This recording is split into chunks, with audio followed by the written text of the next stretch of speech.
자, 연준 의장이 이제 금리에 관해서 계속 얘기를 하고 있습니다. 미국 경기가 그만큼 탄탄하다는 얘기인데 금리 이야기를 하면 이게 높인다는 얘기가 아니고 낮춘다는 얘기입니다. 그러다 보니까 크리스토퍼 월러 연준 이사회 의장이 이제 계속 그 얘기를 합니다. 올해 최대 4번 정도 금리를 내리겠다라고 계속 얘기를 하는데 크리스토퍼 월러가 CNBC 인터뷰에서 이제 얘기를 하고 있었습니다. 이제 CNBC 월러가 이제 얘기를 했습니다. 그래서 올해 최대한 인플레이션 연준 목표치인 2%에 가까워지고 있다고 얘기를 했습니다. 그러면서 근원 개인 소비자 지출이 지난 8개월 동안 6개월 동안 자기가 생각했던 2%에 가까워지고 있다고 얘기를 합니다. 그러면서 이제 어, 4차례 정도 하고 있고 빠르면 3월에 금리면은 이제 완전히 배제할 수 없다라고 얘기하고 있습니다. 그래서 고용 시장 안정성과 디스인플레이션의 이제 그 위험성을 얘기하고 있고요. 일단 이제 3월, 6월에 이제 한 차례씩 얘기하고 있다고 합니다. 그러면서 이제 요 부분에 관해서 경제 데이터를 바탕으로 할 생각이라고 하고 있고요. 일단은 이제 그 주요 배경으로는 경기 둔화 우려가 좀 있다고 합니다. 그래서 미국 경제가 높은 금리와 인플레이션 완화 과정에서 이제 여러 가지로 이제 요런 게 있고 고금리와 이제 이런 걸로 해서 부담 완화를 좀 시켜줄 생각이 좀 있고 인플레이션에서 이제 안정화를 시켜주고 금융시장의 안정화 그리고 이제 글로벌 경제 상황에 대한 그런 것들이 있고요. 노동시장과 실업률을 줄이고 정책의 여력에 대해서 이제 안정 확보를 할 생각이라고 합니다. 근데 이제 금리 인하를 하게 되면 이제 시장엔 어떤 긍정적인 효과와 부정적인 리스크가 있을지를 한번 분석해 볼 필요가 있을 것 같아요. 그러니까 일단 금융시장에는 주식시장에는 긍정적인 효과가 어떤 게 있을까요? 성장주로서 이제 기술 기업이나 스타트업 같은 것들은 제가 볼 땐 좋은 기회가 될 것 같아요. 그러니까 왜냐하면 이제 차입금들 같은 게 이제 많이 싸게 쓸 수가 있으니까 제가 볼 때는 좋을 것 같고 그다음에 소비재나 금융주는 대출 활동이 느니까 전 좋을 것 같습니다. 다만 이렇게 되면 이제 그 금리 인하로 경기 둔화가 방어하기 좋게 되니까 이제 그 주식 시장이 혼조세가 좀 될 것 같아요. 여러 가지로 이게 뭐 투자를 해야 될지 말아야 될지 뭐 이런 생각이 좀 있을 것 같고 채권 가격은 상승하게 되지 않습니까? 그러니까 이제 요거에 채권 가격 상승하게 되니까 이제 왜냐하면 수익률이 높아지니까 저는 이제 금리 인하 되면 그러니까 채권 가격이 높아지니까 이제 이 채권을 쓰고자 하는 사람들은 별로 안 좋을 것 같습니다. 그리고 이제 장단기 금리 차익이 줄어들 가능성이 높습니다. 그러니까 수익률이. 그리고 이제 외환 시장은 달러에 대한 투자 매력이 감소되니까 달러 약세가 됩니다. 그러니까 수출하는 기업들은 유리하지만 수입하는 사람들은 별로 안 좋습니다. 예, 그런 부분들이 좀 있고요. 신흥국 통화 가치가 상승하게 되고 신흥 시장에 대한 투자가 약화됩니다. 그러니까 신흥국에 대한 투자가 약화돼서 별로 안 좋을 매력이 이제 높아질 수 있습니다. 네, 그런 부분이 좀 있고요.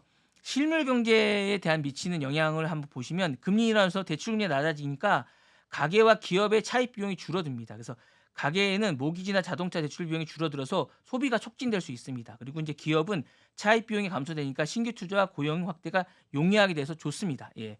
부동산 시장은 활성화됩니다. 금리 인하에서 모기지가 낮춰져서 주택 구매가 장려되고 부동산 시장을 활성화시킵니다. 그리고 건설업이나 이런 것도 긍정적인 영향이 있습니다.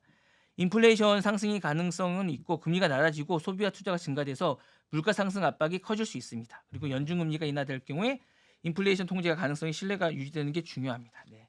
이런 게 있고요. 잠재적 리스크도 있습니다. 경기 둔화 신호가 인식이 돼서 금리 인하가 경기 둔화를 방어하기 위해서 조치로 해석될 경우 시장 참여자들이 경기 둔화 악화를 우려할 우려가 있습니다. 이는 투자 심리 악화와 금융시장 변동성을 초래할 수 있습니다. 그리고 금융 과열이 될 수 있습니다. 금리 인하가 지나치게 장기화되면 주식 및 부동산 시장의 과열화 거품 현상을 초래할 수 있습니다. 이는 장기적으로 금융 안정성을 해칠 수 있는 리스크로 작용하게 됩니다.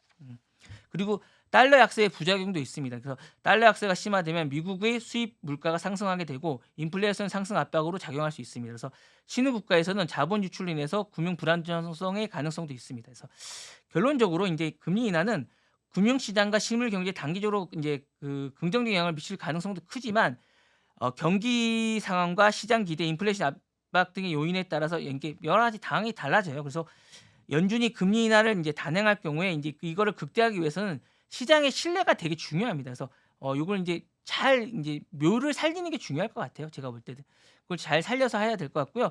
뭐 이게 뭐 미국 시장은 별로 저는 안 중요할 것 같습니다. 우리나라가 중요할 것 같아요. 저는 우리나라가 중요할 것 같은데 우리나라는 이걸 어떻게 활용하느냐?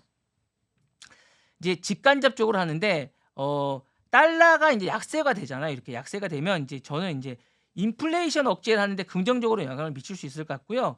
우리나라 수출품 가격을 할 때는 이제 반도체나 자동차, 철강 등 주요 산업은 타격이 예상이 됩니다. 그러니까 요거는 타격이 예상이 돼서 달러로 상품을 거래한 상품은 이제 가격 부담이 해서 수출 수입의 인제 감소가 이어질 수 있을 것 같아요. 예. 요 부분은 인제 좀 해야 될 것 같고 한국은행이 금리 인하를 인제 단행해야 될 것 같습니다. 이 부분을 해야 될 것 같고요. 그다음에 우리는 인제 자본 유출의 위험이 좀 있습니다. 요 부분은 인제 좀 할 부분이 좀 있을 것 같고요.